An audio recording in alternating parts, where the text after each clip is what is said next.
Viewers, welcome to all. Today இந்த வீடியோவில் வந்து நம்ம எதை பற்றி பார்க்க போகிறோம்னா, விஜய் வந்து நேற்று தஞ்சையில் நடந்த வாக்குறுதியை பற்றி தான் பார்க்க போகிறோம். அதில் வந்து முக்கியமாக ஒரு 10 வாக்குறுதியை பற்றி பேசியிருப்பார். அது என்னென்ன வாக்குறுதி, என்னென்ன சொல்லியிருக்காருன்றதை பற்றி தான் இந்த வீடியோவில் பார்க்க போகிறோம். அதுக்கு முன்னாடி ட்ரெண்டிங் தீசிஸை யாராவது சப்ஸ்கிரைப் பண்ணாமல் இருந்தால் சப்ஸ்கிரைப் பண்ணுங்கள், லைக் பண்ணுங்கள், கமெண்ட் பண்ணுங்கள், ஷேர் பண்ணுங்கள். நம்ம இப்போ வீடியோக்குள்ளே போகலாம். ஃபஸ்ட்டு வந்து இந்த வீடியோவில் வந்து நம்ம பாயிண்ட்டாக என்ன பார்க்க போகிறோம் அப்படின்னு பார்த்தீங்கன்னா, நாம் ஆட்சிக்கு வந்ததும் உரத்தட்டுப்பாடு இல்லாமல் பார்த்து கொள்ளப்படும் அப்படின்னு வந்து விஜய் வந்து ஃபஸ்ட்டு வாக்குறுதியை வந்து சொல்லியிருக்காரு. அவர் வந்து ஆட்சிக்கு வந்தவுடன் உரத்தட்டுப்பாடு இல்லாமல் விவசாயிகளுக்கு பார்த்துக்கொள்வேன் அப்படின்னு வந்து சொல்லியிருக்காரு. ரெண்டாவது வந்து 5 ஏக்கர் வரை உள்ள விவசாயிகளுக்கு வேளாண் கூட்டுறவு கடன் ரத்து செய்யப்படும் அப்படின்னு சொல்லியிருக்காரு. 5 ஏக்கர் வரை யார் யாரெல்லாம் விவசாயம் வச்சுருக்காங்களோ அவங்களுக்கெல்லாம் வேளாண் கூட்டுறவு கடன் வந்து ரத்து செய்யப்படும் அப்படின்னு வந்து விஜய் அவர்கள் வந்து சொல்லியிருக்காரு. மேலும் அதற்கு மேலும் நிலம் வைத்திருப்பவர்கள், அதான் 5 ஏக்கருக்கு மேலே நிலம் வச்சுருந்தா அவங்களுக்கு வந்து 50% ரத்து செய்ய வந்து சாத்தியக்கூறுகள் ஏதாவது இருந்தால் நாங்கள் பண்ணுவோம் அப்படின்னு வந்து சொல்லியிருக்காரு. மூணாவதாக என்ன சொல்லியிருக்காங்கனாக்கா, 2 ஏக்கர் வரை நிலம் வைத்திருப்ப விவசாய குடும்பத்திற்கு யாரும் மத்திய மாநில அரசு வேலையில் இல்லைன்னா அவங்களுடைய பிள்ளைகளுக்கு வந்து இன்ஜினியரிங் படிக்கிறதுக்கு வந்து மொத்த செலவையும் அரசு வந்து ஏற்கும் அப்படின்னு வந்து அந்த வீடியோவில் வந்து அவர் சொல்லியிருக்காரு. அதுக்கப்புறம் வந்து நெல் மூட்டைகள் வீணாவது பாதுகாக்கப்படும். இப்போ வந்து நெல் வந்து வீணாகிறது வந்து நம்ம நிறைய பார்க்குறோம். இப்போ வந்து மழை காலத்தில் வந்து நம்ம நிறையா நெற்பயிரெலாம் நனைஞ்சு வீணாக போனதை பார்க்குறோம். அதே போல் நெல் வீணாக போனதை பார்த்துருக்கோம். ஸோ அதனால் இவர் என்ன சொல்கிறாருன்னா, நெல்கள் வந்து வீணாகாமல் பாதுகாக்கப்படும். கமிஷன் வாங்குவது தட்டுப்பாடு அவ்வாறு நடந்து கொண்டால் கடும் நடவடிக்கை.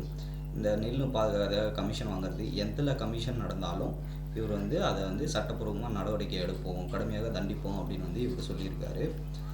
அடுத்ததாக என்ன வந்து சொல்லியிருக்காருனாக்கா, 50 ரேஷன் கார்டுகளுக்கு ஒரு ரேஷன் கடை வந்து அமைச்சு தரப்படும் அப்படின்னு வந்து சொல்லியிருக்காரு.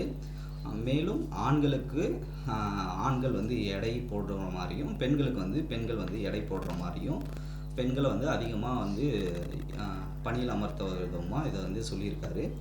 அடுத்து வந்து என்ன சொல்லியிருக்காருன்னா, ரேஷன் பொருட்கள் வந்து பாக்கெட் செய்து வழங்கப்படும் அப்படின்னு சொல்லியிருக்காரு.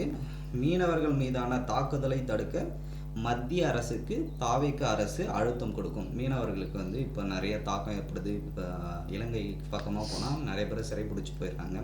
அந்த மாதிரிலாம் எதுவுமே இல்லாமல் அவங்கள வந்து பாதுகாப்பு விதமாக வந்து விஜய் வந்து இந்த அழுத்தத்தை மத்திய அரசுக்கு நாங்கள் கொடுப்போம், எந்தவித பாதிப்பும் ஏற்படாமல் பார்த்துக்குவோம் அப்படின்னு வந்து சொல்லியிருக்காரு. அதுக்கப்புறம் என்ன சொல்லியிருக்காருன்னா, மத்திய